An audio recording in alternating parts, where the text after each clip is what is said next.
बिस्मिल्लाहिर्रहमानिर्रहीम। अस्सलाम वालेकुम जी। डियर स्टूडेंट्स, कैसे हैं? ठीक हैं आप लोग जी। हम 10th का मैथ कर रहे थे, साइंस ग्रुप, चैप्टर नंबर 6 हमारा चल रहा है। 6.3 एक्सरसाइज के लास्ट 2 क्वेश्चंस आज हम करेंगे इंशाल्लाह। तो क्वेश्चन नंबर 6 और 7 है, तो मोस्ट इम्पॉर्टेंट क्वेश्चंस हैं क्योंकि लॉन्ग में जो 6 चैप्टर में से क्वेश्चन आता है तो वो नॉर्मली इसी एक्सरसाइज में से आता है, और ये क्वेश्चन नंबर 6 और 7 बहुत इंपॉर्टेंट है। तो हम 6 को देखते हैं। The length of the 32 items are given below, कि 32 आइटम्स हैं, चीज़ें हैं, उनकी लंबाइयाँ उन्होंने दी हुई हैं। Find the mean length, mean का मतलब अरिथमेटिक मीन आ गया जी वही, एंड स्टैंडर्ड डेविएशन, और हमने स्टैंडर्ड डेविएशन फाइंड करनी है ऑफ द डिस्ट्रीब्यूशन, यानी कि इस तमाम डाटा की। उर्दू में देख लें, 32 चीज़ों की लंबाई दर्ज झेल है। इस तददी तकसीम, यानी ये हमारे पास तददी तकसीम है क्वेश्चन में दी हुई, कि औसत लंबाई, यानी कि हमने हिसाबी औसत मालूम करना है और मियारी इनहराफ मालूम करना है। तो क्वेश्चन हमारे सामने है इस तरीके से। तो हम क्या करते हैं, सबसे पहले क्वेश्चन को देखते हैं कि इसमें लेंथ और लंबाई दी गई है 32 चीज़ों की। 20 से 22 तक है, फिर 23 से 25 तक है, 26 से 28 तक, 29 से 31, इस तरीके से 32 से 34। तो फ्रीक्वेंसी या तादाद भी दिए गए हैं, जिसको हमने कहा था कि हम इसको स्मॉल एफ से डिनोट कर लेते हैं। 3 है, 6 है, 12 है, 9 है, 2 है। तो जब हमें ये क्लासेस नज़र आती हैं, इसका मतलब ग्रुप डाटा है, तो हमने ग्रुप डाटा वाले ही अपने फार्मूला यूज़ करने हैं। तो हमने सबसे पहले क्या निकालना है जी, हमने अरिथमेटिक मीन निकालना है, मीन लेंथ निकालनी है या औसत लंबाई निकालनी है। तो मैं क्या करता हूँ जी, सबसे पहले उसका मैं फार्मूला लिख लेता हूँ। तो चलें, पीछे हमारे पास जगह है, मैं इधर ही लिख लेता हूँ। तो हमारे पास इसका फार्मूला क्या होता है, औसत लंबाई में लिख देता हूँ, या इसको हम उसने कहा जी मीन लेंथ, तो है ये हमारा दरअसल arithmetic mean, mean length is equal to, तो ये ग्रुप डाटा है, तो ग्रुप डाटा वाला फार्मूला हमने पिछली एक्सरसाइज में किया था। मैं डायरेक्ट मेथड ही यूज़ कर देता हूँ, sigma F X over sigma F. तो मैंने सबसे पहले फार्मूला लिख दिया जी। अब फार्मूले में हमें दो चीज़ें चाहिए, एक सिग्मा एफ का मतलब है एफ का टोटल, वो हम कैलकुलेट करके नीचे लिख देंगे। फिर हमारे पास सिग्मा एफ एक्स है कि एफ एक्स का टोटल, वो हम ऊपर लिख देंगे, दोनों को डिवाइड करेंगे तो हमारे पास आंसर आ जाएगा। तो सिग्मा एफ क्या है, एफ का टोटल सबसे पहले आप यहाँ पे लिख लेंगे, वो तो हमारे पास मौजूद है, ये देखें एफ का कॉलम है, तो टोटल कर लेते हैं। 6 3 9 9 12 21 21 9 30 30 और 2 आपके पास हो जाएंगे जी 32। ये एफ का टोटल आ गया सिग्मा एफ। तो मैं यहाँ पे सिग्मा एफ की जगह नीचे लिख देता हूँ जी, ये 32 मैंने लिख दिया। फिर अगर देखें तो ऊपर है सिग्मा एफ एक्स, यानी पहले एफ और एक्स को मल्टीप्लाई करें, फिर उसका आप टोटल लेंगे तो वो सिग्मा एफ एक्स की वैल्यू आ जाएगी। लेकिन अब हमारे पास क्वेश्चन में अभी एफ तो मौजूद है, लेकिन ये एक्स मौजूद नहीं है जिससे मल्टीप्लाई करना है। तो एक्स हम कैसे निकालते हैं, हमने पीछे भी ऐसे क्वेश्चंस किए हैं। तो एक्स का मैं कॉलम बना देता हूँ। कैसे हमारा एक्स आएगा, इन दोनों को हम प्लस करेंगे वैल्यूज़ को और 2 पे डिवाइड करेंगे तो एक्स की वैल्यूज आती जाएंगी। 22 में 20 प्लस करें तो जी 42, 42 को 2 पे डिवाइड करें तो 21,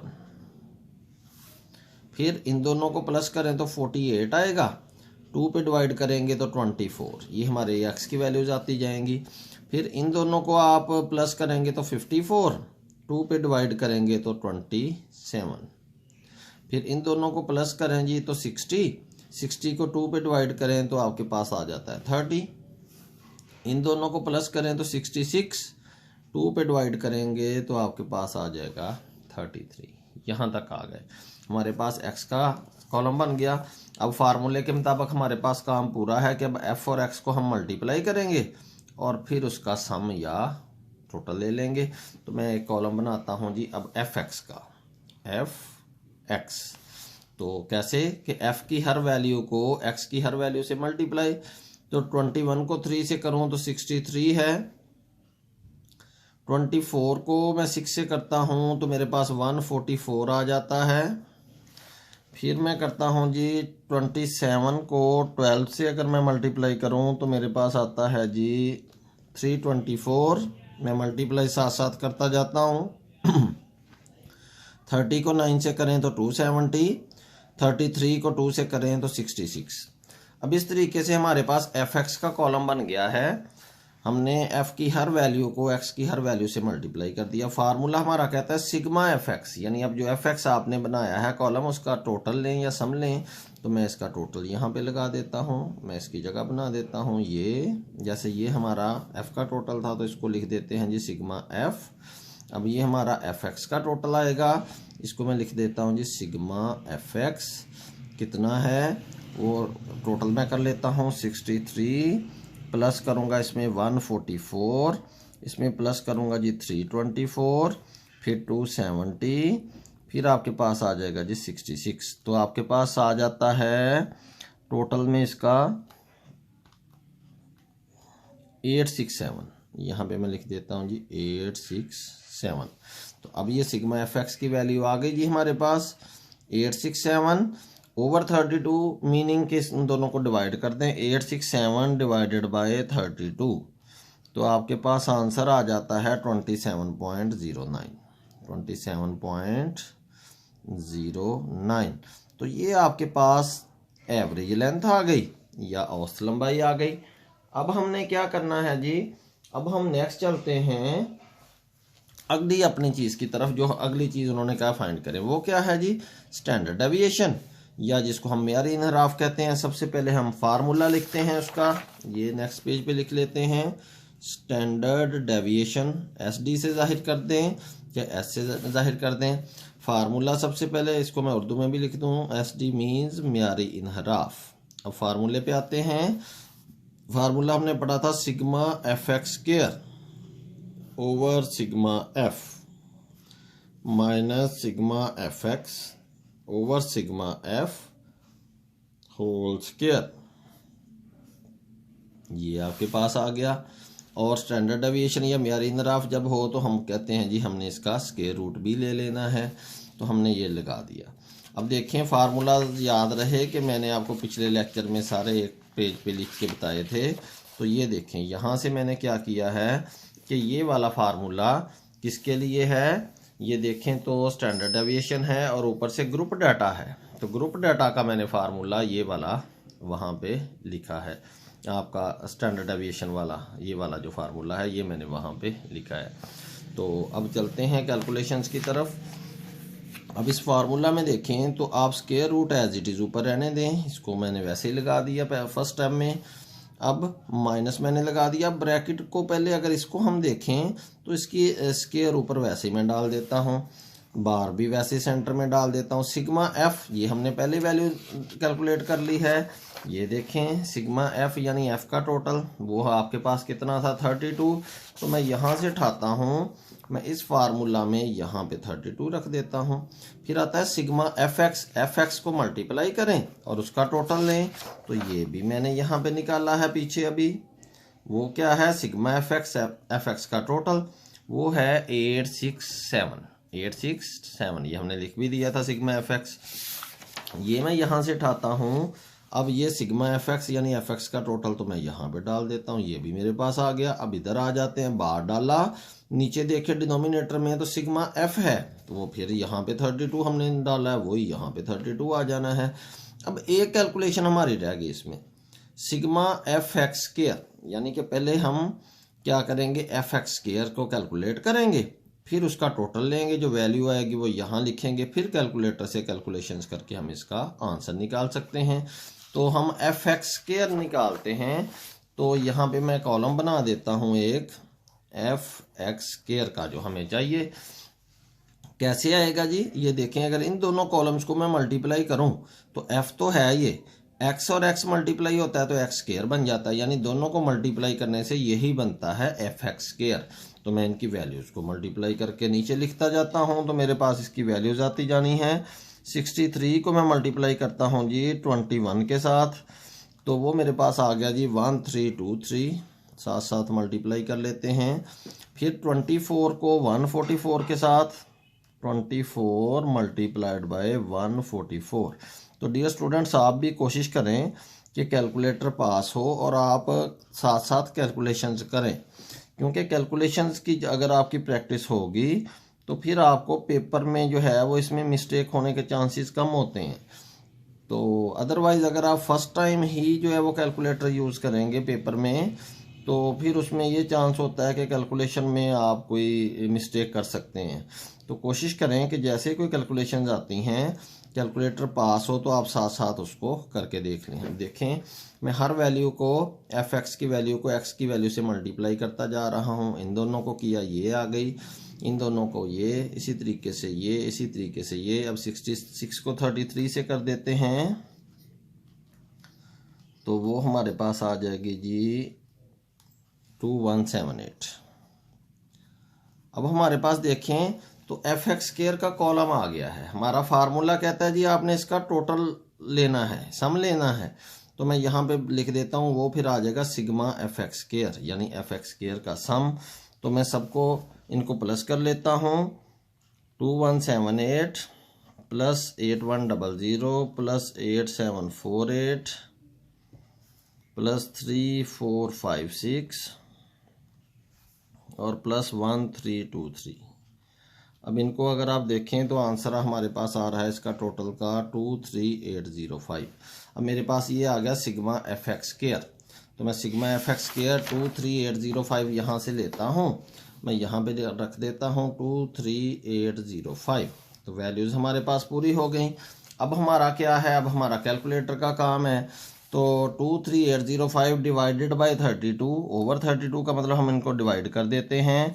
743.90 मेरे पास ये आ गया, माइनस। अब डियर स्टूडेंट्स, हमने इन दोनों को पहले डिवाइड करना है, फिर जो आंसर आएगा डिवाइड करने से उसका स्क्वायर लेना है। तो वो ले लेते हैं 867 डिवाइडेड बाय 32। वो मेरे पास जो आंसर आया उसका मैंने ले लिया स्क्वायर, कैलकुलेटर से ही ले लेंगे हम। तो ये आ जाएगा 734.07। ये मैं एक दफ़ा कैलकुलेशन भी दिखा देता हूँ। ये देखें, 867 डिवाइडेड बाय 32, जो हमारे पास आंसर आता है उसका मैं यहाँ से स्क्वायर ले लेता हूँ। ये स्क्वायर है आपका। तो ये मेरे पास कितना आ रहा है जी, सॉरी ये इसमें कैलकुलेशन में कोई आगा पीछा हो गया, दोबारा कर लेते हैं। 867 डिवाइडेड बाय 32, तो वो मेरे पास आ रहा है जी 27.09। इसका मैं स्क्वायर लेता हूँ तो वो मेरे पास आ गया जी 734.07। तो ये मैंने लिख दिया। अब स्क्वायर रूट आपका एज इट इज़। अब हम आगे चलते हैं, दोनों को माइनस कर दें। 743.90 माइनस आप कर देंगे 734.07, तो आपके पास आ गया जी 9.83। और स्क्वायर रूट वैसे ही अब आप स्क्वायर रूट ले लें तो आपके पास इसका आंसर आ जाएगा। तो हम इसका स्क्वायर रूट ले लेते हैं, तो 3.13 आपके पास इसका आंसर आ गया। आपने दूसरी चीज़ भी कैलकुलेट कर दी, स्टैंडर्ड डेविएशन या म्यारी इनहराफ को। अब हम क्वेश्चन नंबर 7 की तरफ चलते हैं, जो कि हमारा लास्ट क्वेश्चन है इस एक्सरसाइज का। For the following distribution of marks calculate range. Range या सात आपने मालूम करनी है। उर्दू में देखें, मंदरजा झेल मवाद जो कि नंबरों को जाहिर कर रहा है, इसकी सात मालूम करें। अब देखें तो रेंज या सात का हमने एक फार्मूला पढ़ा था, जब मैंने आपको फार्मूलों का टेबल दिखाया है। तो ये आपकी रेंज है या सात है। R is equal to XM minus X0, कि आप x की सबसे बड़ी वैल्यू को में से सबसे छोटी वैल्यू को माइनस कर दें तो रेंज या सात आ जाती है। तो ग्रुप डाटा में भी वही फार्मूला था, अनग्रुप में भी। तो अब हमारे पास सिर्फ है क्या, यहाँ पे ग्रुप डाटा है। देखें तो ये क्लासेस दी हुई हैं, इससे इतनी, इससे इतनी। तो हम सबसे पहले फार्मूला लिखते हैं, जो हमारा तरीका है कि रेंज R से शो करते हैं, या इसको हम उर्दू में क्या कहते हैं, सात is equal to XM minus X0। XM minus X0 सबसे बड़ी वैल्यू में से सबसे छोटी, M for maximum, not for minimum के सबसे छोटी, उसको हम माइनस करेंगे। तो अब सबसे पहले हमने फिर क्वेश्चन में क्या देखना है फार्मूले के बाद, कि हमारी ये वैल्यूज आपस में टैली हो रही हैं। इधर 40 है इसकी अपर लिमिट, और अगली क्लास की लोअर लिमिट या छोटी वैल्यू जो है वो 41 है। नहीं मैच हो रही, ये और है ये और है, इसी तरह ये भी और है। जब इस तरह हो तो हमने पीछे भी लास्ट एक्सरसाइज में किया था, क्लास बाउंड्रीज बनाई थी। क्लास बाउंड्रीज का कॉलम हम बनाते हैं इनको मैच करने के लिए। तो कैसे बनाया था, मैंने कहा था जी 0.5 आपने क्या करना है, माइनस कर देना है इन सब में से। किन में से? 1 2 3 4 5, यानी इन लोअर लिमिट्स में से आपने 0.5 माइनस करके लिखते जाना है। मैं लिखता जाता हूँ जी 33 माइनस 0.5 या 0.5, तो मेरे पास आ जाएगा जी 32.5। फिर 41 माइनस 0.5 40.5, 51 माइनस 0.5 50.5, 61 माइनस 0.5 60.5, 71 माइनस 0.5, तो ये आपके पास आ गया जी 70.5। अब आपने क्या करना है, उसी तरह डैश बना लें इनके साथ, और अब आपने आ जाना है जी इस तरफ, इनमें वही 0.5 को प्लस करते जाना है। तो इन सब में बारी बारी करते हैं। 40 प्लस 0.5 तो आपके पास आ जाएगा 40.5, 50 प्लस 0.5 50.5, 60 प्लस 0.5 60.5, 70 प्लस 0.5 70.5, 75 प्लस 0.5 तो 75.5। तो हमारे पास ये आ गई जी क्लास बाउंड्रीज इनकी। अब देखें तो ये वैल्यूज मैच हो रही हैं, इसकी अपर लिमिट इसकी लोअर लिमिट, इसकी अपर लिमिट इसकी लोअर लिमिट जब मैच हो जाएंगी, अब हमने इस क्लास बाउंड्रीज में से देखना है कि सबसे बड़ी वैल्यू कौन सी है, सबसे छोटी कौन सी, वो फार्मूला में रखेंगे तो हमारा आंसर आ जाएगा। इनमें सबसे छोटी वैल्यू जो है वो आपकी है 32.5, और सबसे बड़ी वैल्यू जो है वो ये है। तो सबसे छोटी ये है, मैं इसके साथ लिख देता हूँ छोटा सा x0 कि हमारी सबसे छोटी है। ये सबसे बड़ी है, इसके साथ मैं छोटा सा लिख देता हूँ xm कि ये हमारी मैक्सिमम वैल्यू है। इसी तरह फार्मूला में मैं इसको पुट कर देता हूँ, xm की जगह आ जाएगा जी सबसे बड़ी 75.5 माइनस x0 की जगह आ जाएगी जी सबसे छोटी 32.5, वो मैंने यहाँ रख दी। अब मैं दोनों को अगर माइनस करूँ 75.5 में से 32.5 को, तो मेरे पास आंसर आ जाता है जी 43। तो ये इसकी रेंज है या 7 है। तो हमने क्या किया जी, इन दोनों को माइनस किया, बड़ी में से छोटी वैल्यू, तो हमारे पास रेंज या 7 आ गई। तो डियर स्टूडेंट्स, ये आपकी 6.3 एक्सरसाइज भी कंप्लीट है। तो इंशाल्लाह नेक्स्ट हम क्या करेंगे, एमसीक्यूज़ को देखेंगे चैप्टर वाइज। तो आपके एमसीक्यूज़ जो है वो 15 मार्क्स के आते हैं। तो इंशाल्लाह नेक्स्ट लेक्चर में मिलते हैं, फिर चैप्टर वाइज एमसीक्यूज़ को अटेम्प्ट करेंगे। तब तक के लिए अल्लाह हाफिज़।